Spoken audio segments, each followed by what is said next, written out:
প্রিয় শিক্ষার্থী বন্ধুরা, আসসালামু আলাইকুম। আশা করি সবাই ভালো আছেন এবং যার যার মতো করে তারা বাসায় অঙ্ক প্র্যাকটিস করতেছেন। তো আজকে আপনাদের মাঝে আমি নতুন একটা ক্লাস নিয়ে হাজির হলাম। এটা হচ্ছে বিবিএ থার্ড ইয়ারের ম্যানেজমেন্ট অ্যাকাউন্টিং বই, যেটা আসলে তিনটে ডিপার্টমেন্টে পঠিত আছে। সেটা হচ্ছে accounting, management and finance and banking. তো সেটার ন্যাশনাল ইউনিভার্সিটি অনার্স ম্যানেজমেন্ট 2020 সালে যে অঙ্কটা এসেছে সেই অঙ্কটা আজকে আমরা সমাধান করার চেষ্টা করব।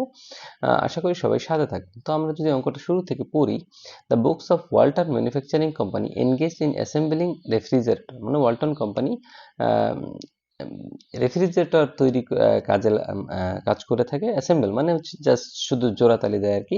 So the following information 6 month ended June 30, 2021। এখানে জুন 30, 2021 সালের কিছু তথ্য দেওয়া আছে এবং এটা 6 মাসের অঙ্ক। কয় মাসের? 6 মাসের অঙ্ক। এখন তথ্যগুলো আমরা দেখলাম।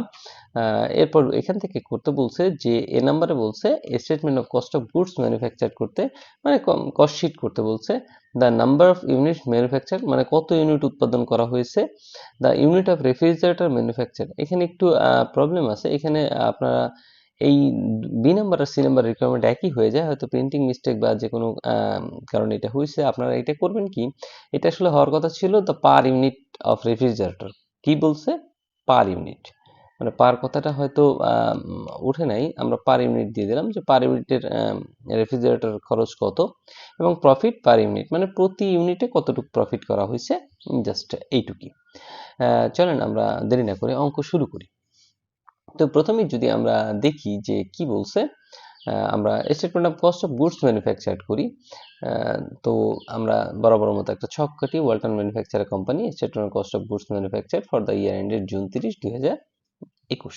তো আমরা কি শুরু করব? র মেটেরিয়াল পারচেজ, র মেটেরিয়াল মানে শুরু র মেটেরিয়াল দিয়ে শুরু করব। তো এখানে যেহেতু 6 মাসের অঙ্ক, এখানে জুন 30 বলছে, এখানে জানুয়ারির 1 হওয়ার কথা। যাক, এটাও মনে হয় কোনো প্রিন্টিং মিস্টেকের কারণে হয়েছে। যেহেতু 6 মাসের অঙ্ক, তাহলে জানুয়ারি থেকে জুন পর্যন্ত হবে। তাহলে র মেটেরিয়াল শুরুতে আছে কত? 2,50,000 টাকা। তাহলে আমরা দিলাম বিগিনিং ইনভেন্টরি অফ র মেটেরিয়াল 2,50,000। এর সাথে আমাদের র মেটেরিয়াল কি হবে? পারচেজ হবে।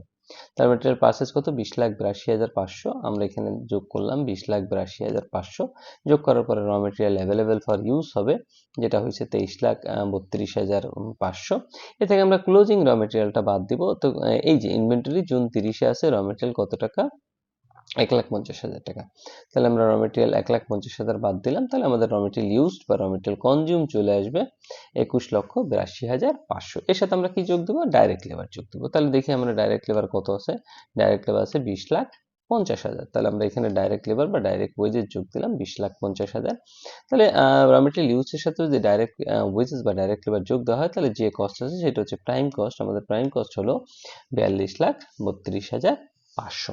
এর সাথে আমরা কি যোগ দেবো? এর সাথে আমরা অঙ্কের নিয়ম অনুযায়ী ফ্যাক্টরি ওভারহেড যোগ দেবো। চলেন দেখি ফ্যাক্টরি ওভারহেড কত আছে। ফ্যাক্টরি ওভারহেড আছে 8,16,300। তাহলে আমরা ফ্যাক্টরি ওভারহেড যোগ দিলাম 8,16,300। তাহলে আমাদের কি আসবে? ম্যানুফ্যাকচারিং কস্ট বা হচ্ছে কি ওয়ার্ক কস্ট কত আসছে আমাদের? 50,48,800। এখন আমাদের এখানে কি যোগ হয়? ওয়ার্কিং প্রসেস, ওপেনিং ক্লোজিং যোগ হয়। বাট এই অঙ্কটায় ওয়ার্কিং প্রসেস, ওপেনিং ক্লোজিং কিছুই নাই। তাহলে সেক্ষেত্রে আমরা কি করব? সেক্ষেত্রে আমরা ফিনিশ গুডসে চলে যাব। তাহলে ফিনিশ গুডস দেখেন, ফিনিশ গুডস আছে 50 রেফ্রিজারেটর আছে। এটা ওপেনিং, যেহেতু জানুয়ারির 1 তারিখে 41,200। তাহলে ফিনিশ গুডসের ওপেনিংটা আমরা যোগ দিই, যে beginning inventory of finish goods 41,200 আমরা যোগ দিলাম। যোগ দিলে আমার হইলো হচ্ছে কত? 50,90,000।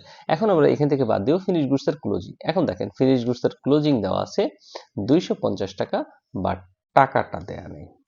টাকাটা বাট। তাহলে এক্ষেত্রে আমাদের বিগত ক্লাসগুলো যদি আপনারা ফলো করেন, এক্ষেত্রে আমাদের কি করা লাগে? আমাদের প্রোডাকশন কস্ট পার ইউনিট বের করা লাগে। একটা ওয়ার্কিং এর মাধ্যমে প্রোডাকশন কস্ট পার ইউনিট বের করা লাগে। এবং প্রথমে প্রোডাকশন কস্ট পার ইউনিট বের করতে আমাদের আসলে প্রোডাকশন ইউনিট বের করা লাগবে। তাহলে এইখানে 2 নম্বর রিকোয়ারমেন্ট দেখেন, the number of unit manufacture. Manufacture মানে হচ্ছে কত ইউনিট প্রোডাকশন করা হয়েছে। তাহলে আমরা যেটা ওয়ার্কিং এর মাধ্যমে করি সেটা আসলে আজকে আমাদের রিকোয়ারমেন্টই বলে দিয়েছে। তাহলে এই ক্ষেত্রে আমরা কি করব? এক্ষেত্রে আমরা রিকোয়ারমেন্টের মাধ্যমে মানে ওয়ার্কিংটাই রিকোয়ারমেন্ট দেখাই দিব। তাহলে আমাদের প্রথম কি করতে হবে?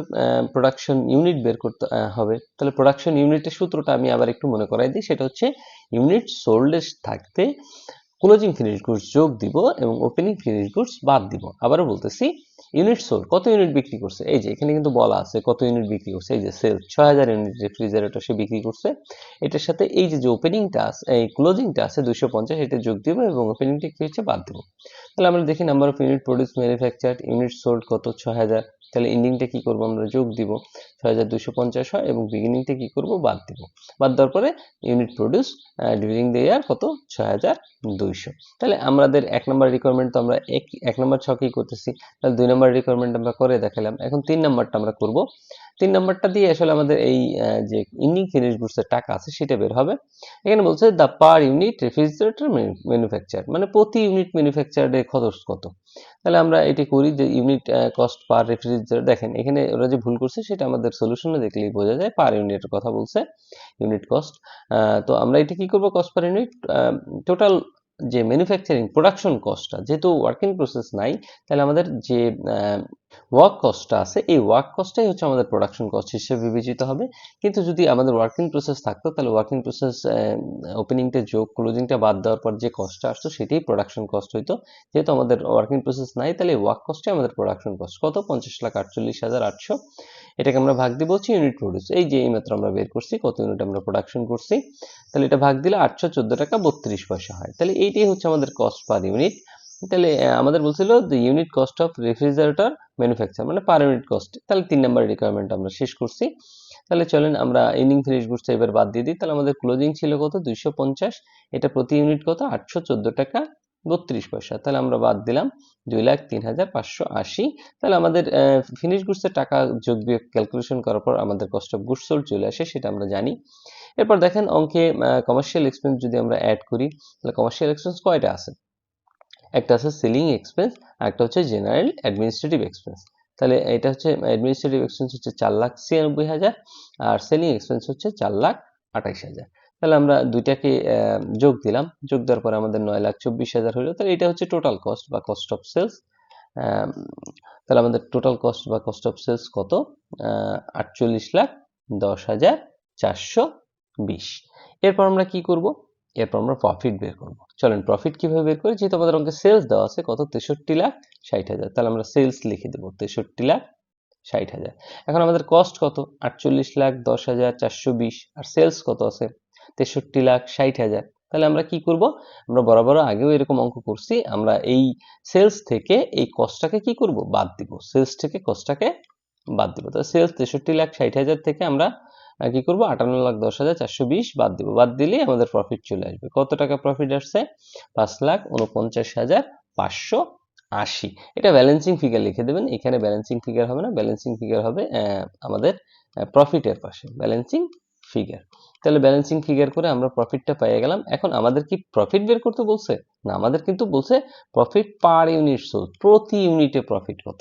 তাহলে এটা আমরা রিকোয়ারমেন্ট ডি লিখবো, যে আমাদের প্রফিট টোটাল হয়েছে কত 5,49,580। এটাকে আমরা সেলস ইউনিট দ্বারা কি করব ভাগ করলে প্রতি ইউনিটে আসলে কত সেলস মূল্য সেটা বের হয়ে যাবে। তাহলে পার ইউনিট সোল্স কত, আমরা টোটাল প্রফিট দিলাম 5,49,580, ইউনিট সোল্ড করছি 6,000। তাহলে প্রতি ইউনিটের বিক্রয় মূল্য দাঁড়ায় হচ্ছে 91 টাকা 60 পয়সা। তাহলে এই ছিল অঙ্কের সমাধান, আশা করি বুঝতে পারছেন। চলেন আমরা আরেকটা অঙ্কে চলে যাই। প্রিয় শিক্ষার্থী বন্ধুরা, ন্যাশনাল ইউনিভার্সিটির বিবিএ এমবিএ সকল সাবজেক্টের পরবর্তীতে আপডেট পেতে এই ভিডিওটিতে লাইক করুন, চ্যানেলটি সাবস্ক্রাইব করুন এবং বেল বাটনে ক্লিক করে রাখুন। প্রিয় শিক্ষার্থীরা, আমরা এখন যে অঙ্কটা সমাধান করব এটা national university finance and banking এ 2020 সালে আসছে ম্যানেজমেন্ট অ্যাকাউন্টিং বইতে। তো আমরা চলেন অঙ্কটা দেখি। বলছে the following particulars have been extracted from the books of Alpha Limited 31 December 2022। কি করতে বলছে চলেন দেখি। You are required to prepare cost of goods sold, cost of goods sold করতে বলছে। এবং কস্ট অফ গুডস সোল্ডের ভিতরে আবার কি কি দেখাইতে বলছে দেখেন, ম্যাটেরিয়াল কনজিউম যেটা আমরা এমনিই করি, প্রাইম কস্ট দেখাইতে বলছে, ফ্যাক্টরি কস্ট দেখাইতে বলছে, টোটাল কস্ট দেখাইতে বলছে এবং নেট প্রফিট আর লস দেখাইতে বলছে। খুবই সহজ একটা অঙ্ক, যদি আপনারা অঙ্কের প্যাটার্ন মনে রাখেন তাহলে এটা খুব সহজেই করতে পারবেন। তো আমরা প্রথম কি বের করব, ম্যাটেরিয়াল বের করব। তাহলে ম্যাটেরিয়ালের 1 তারিখের ব্যালেন্স যেটা সেটা দিয়ে তো আমরা অঙ্ক শুরু করি 1,50,000। তাহলে ম্যাটেরিয়াল আমরা লিখলাম যে ম্যাটেরিয়াল ওপেনিং বা জানুয়ারি 1 তারিখ 1,50,000, এর সাথে আমরা পার্সেস ম্যাটেরিয়াল দেবো। তাহলে র ম্যাটেরিয়াল পার্সেস কত 1,32,000। তাহলে আমরা র ম্যাটেরিয়াল পার্সেস দিলাম 1,32,000। তাহলে আমাদের কি আসবে total cost of material available for sale বা ইউজড আসবে। এরপর আমরা ক্লোজিংটা বাদ দেবো। চল দেখি না আমরা অঙ্ক কোথায় ক্লোজিং আছে। হ্যাঁ, স্টক অফ র মেটেরিয়াল ক্লোজিং এই যে 1,83,000 টাকা। তাহলে আমরা 1,83,000 বাদ দিয়ে দিলাম ক্লোজিংটা। তাহলে আমাদের যেটা থাকবে সেটা হচ্ছে ম্যাটেরিয়াল কনজিউম, যেটা আমাদের প্রথম রিকোয়ারমেন্টে করতে বলছে। তাহলে আমরা এখানে রিকোয়ারমেন্ট এ দিয়ে আমরা ম্যাটেরিয়াল কনজিউম দেখাই দিব কত, 99,000। এর সাথে আমাদের কি যোগ হবে, ডাইরেক্ট যতগুলো খরচ আছে সেগুলো যোগ হবে। তাহলে দেখেন এখানে ডাইরেক্ট খরচ আছে দুইটা, একটা হচ্ছে ডাইরেক্ট ওয়েজেস 1,05,000। তাহলে আমরা দিলাম ডাইরেক্ট ওয়েজেস 1,05,000 এবং নিচের দিকে যদি দেখেন যে ডাইরেক্ট এক্সপেন্স আছে, ডাইরেক্ট এক্সপেন্স আছে 3,000 টাকা। তাহলে আমরা ডাইরেক্ট এক্সপেন্স দিলাম 3,000 এবং এই সবগুলোকে যোগ করলে আমাদের আসে 2,07,000। আর আমরা জানি যে ম্যাটেরিয়াল কনজিউমদের সাথে ডাইরেক্ট এক্সপেন্সগুলো যোগ দেওয়ার পরে যেটা আসে সেটা প্রাইম কস্ট, যেটা আমাদের 2 নম্বর রিকোয়ারমেন্ট করতে বলছে। তাহলে আমরা রিকোয়ারমেন্ট 2 দেখে এটা প্রাইম কস্ট দেখাই দিব। এরপর যোগ করবো আমরা ফ্যাক্টরি ওভারহেড। তাহলে ফ্যাক্টরি ওভারহেডের ভিতর কি কি আছে চলেন দেখি, একদম অঙ্কের শুরু থেকে যদি দেখি। হ্যাঁ, ফ্যাক্টরি রেন্ট অ্যান্ড পাওয়ার আছে 30,000। তাহলে আমরা দিলাম ফ্যাক্টরি রেন্ট অ্যান্ড পাওয়ার 30,000। এরপর ইনডাইরেক্ট, সমস্ত প্রকার ইনডাইরেক্ট খরচ ফ্যাক্টরি ওভারহেড হিসেবে বিবেচিত। তাহলে আমরা ইনডাইরেক্ট ওয়েজেস দিলাম 5,500। এরপর সানড্রি ফ্যাক্টরি এক্সপেন্স, কারণ ফ্যাক্টরি লাগানো আছে, আমরা বলছি কোনো খরচের সাথে ফ্যাক্টরি লাগানো থাকলেই সেটি কি, সেটা ফ্যাক্টরি এক্সপেন্স হিসেবে বিবেচিত হবে। আমরা দিলাম 20,000। এরপর যদি দেখি যে কি আছে, depreciation of plant and machinery, plant and machinery depreciation factory overhead হিসেবে বিবেচিত হয়। তাহলে আমরা দিলাম। আর কিছু আমাদের না থাকার কারণে আমরা এগুলাকে যোগ করলাম। টোটাল ফ্যাক্টরি ওভারহেড হচ্ছে 62,500। তাহলে উপরে প্রাইম কস্টের সাথে ফ্যাক্টরি ওভারহেড যোগ দিলে যে টাকা হয় সেটা বলা হয় টোটাল ম্যানুফ্যাকচারিং কস্ট বা ওয়ার্ক কস্ট হিসেবে বিবেচিত। তাহলে সেটা ফ্যাক্টরি কস্ট বলে। তাহলে আমাদের 3 নাম্বার দিয়ে আমরা ফ্যাক্টরি কস্ট দেখাই দিলাম, ম্যানুফ্যাকচারিং কস্ট বা ফ্যাক্টরি কস্ট। এর সাথে আমরা কি করব, এর সাথে আমরা ওয়ার্কিং প্রসেসের ওপেনিং যোগ দেবো। চলেন আমরা ওয়ার্কিং প্রসেসের ওপেনিং দেখি। হ্যাঁ, এই যে স্টক অফ ওয়ার্কিং প্রসেস 1 তারিখে 56,000, আমরা 56,000 যোগ দিলাম। এই যে 56,000 যোগ দিলে টাকাটা বসাইলাম। এরপর ক্লোজিংটা ওয়ার্কিং প্রসেসে দেখি কোথায় আছে, এখানে আছে 31/12/2022 70,000 টাকা। তাহলে আমরা ওয়ার্কিং প্রসেস ক্লোজিং বাদ দিলাম 70,000 টাকা। তাহলে আমাদের যে টাকাটা আসবে সেটাকে বলে কস্ট অফ গুডস ম্যানুফ্যাকচার। কত টাকা আসে, 2,55,500। এরপর আমরা ফিনিশ গুডসে চলে যাব। এই যে ফিনিশ গুডসের ওপেনিং আছে কত, 1,08,000। তাহলে আমরা ফিনিশ গুডসের ওপেনিংটাকে যোগ দিব, যোগ দেওয়ার পরে আমাদের আসে 3,63,500। এবার ফিনিশ গুডসের ক্লোজিংটা আমরা বাদ দিব, কত আছে 62,000। আমরা ফিনিশ গুডসের ক্লোজিংটা বাদ দিলাম 62,000। আমাদের cost of goods sold, finish goods কাজ করার পরে আমাদের কস্ট অফ গুডস সোল্ড আসে। এরপর আমরা অপারেটিং এক্সপেন্স যোগ দিব। চলেন দেখি অপারেটিং এক্সপেন্স কয় ধরনের আছে। এমনকি 2 ধরনের অপারেটিং এক্সপেন্স আছে, একটা হচ্ছে অ্যাডমিনিস্ট্রেটিভ আর একটা হচ্ছে কি সেলিং। তো প্রথম আমরা শিরোনাম দেব কি, অ্যাডমিনিস্ট্রেটিভ। দেখেন পরিচালনার সাথে কি কি জড়িত আছে অ্যাডমিনিস্ট্রেটিভ অফিস পরিচালনার সাথে। হ্যাঁ, এই যে অফিস রেন্ট আছে, অফিস রেন্ট কত টাকা, অফিস রেন্ট আছে 5,000 টাকা। তাহলে আমরা দিলাম অফিস রেন্ট 5,000। আর একটা অফিস এক্সপেন্স দেখছিলাম আমরা, এই যে Sunday office expense, Sunday office expense কত, সানডে অফিস এক্সপেন্স 13,000। তাহলে আমরা এই দুইটাকে যোগ করে 18,000 দিলাম। এরপর আমরা আরেকটা শিরোনাম দেবো সেলিং এক্সপেন্স, কারণ দেখি সেলিং এক্সপেন্স কি কি আছে। তো অঙ্কের শুরু থেকে যদি আমরা দেখি যে এই যে সেলসম্যান স্যালারি, সেলসম্যান স্যালারি অবশ্যই সেলিং এক্সপেন্স, কত টাকা, 13,000 টাকা। তাহলে আমরা সেলসম্যান স্যালারি দিলাম 13,000 টাকা। তারপর বিজ্ঞাপন খরচ আছে অ্যাডভার্টাইজিং এক্সপেন্স 7,000 টাকা। তাহলে আমরা অ্যাডভার্টাইজিং এক্সপেন্স দেখালাম 7,000। এবং ক্যারেজ আউটওয়ার্ড বিক্রয় পরিবহন, বিক্রয় পরিবহন অবশ্যই বিক্রয় খরচ হিসেবে বিবেচিত হয়, আপনারা জানেন। তাহলে 5,000 টাকা দেখাইলাম এবং এই তিনটাকে যোগ করলে আমাদের হয় 25,000 টাকা। তাহলে টোটাল অপারেটিং এক্সপেন্স অ্যাডমিনিস্ট্রেটিভ এবং সেলিং যোগ করার পরে আমাদের হয় 43,000 টাকা। তাহলে আমরা মোট টোটাল কস্ট নির্ণয় করতে পারছি। টোটাল কস্ট কত, 3,44,500। যেহেতু আমাদের বলছিল ডি নাম্বারে টোটাল কস্ট করতে, তাহলে আমরা টোটাল কস্ট নির্ণয় করলাম। এরপর আমাদের প্রফিট নির্ণয় করতে হবে। এখন প্রফিটের কথা কিছু বলা নেই, কিন্তু সেলসের কথা বলা আছে। সেলস বলা আছে 4,22,000। তাহলে আমরা সেলসের টাকা নিয়ে আসবো। সেলসের টাকা নিয়ে আসলাম আমরা কত, 4,22,000। এখন আমরা টোটাল এই সেলস থেকে টোটাল কস্ট বাদ দিলে আসলে প্রফিট পেয়ে যাবো ব্যালেন্সিং ফিগার করে। তাহলে 4,22,000 থেকে আমরা 3,44,500 বাদ দিলে আমাদের প্রফিট চলে আসছে কত, 77,500। তো আমাদের নেট প্রফিট এবং লস নির্ণয় করতে বলছিল, সেটাও আমরা নির্ণয় করছি 77,500। এই ছিল অঙ্কের সমাধান। যদি অঙ্ক সম্পর্কে কারো কোনো প্রশ্ন থাকে অবশ্যই কমেন্ট বক্সে কমেন্ট করতে ভুলবেন না। আর যদি এই অঙ্ক থেকে আপনারা এতটুকু উপকৃত হন তাহলে অবশ্যই চ্যানেলটি সাবস্ক্রাইব করে পাশে থাকবেন। ধন্যবাদ সবাইকে। পরবর্তী ক্লাসের জন্য অগ্রিম শুভেচ্ছা রইল। আসসালামু আলাইকুম। সে পর্যন্ত ভালো থাকবেন।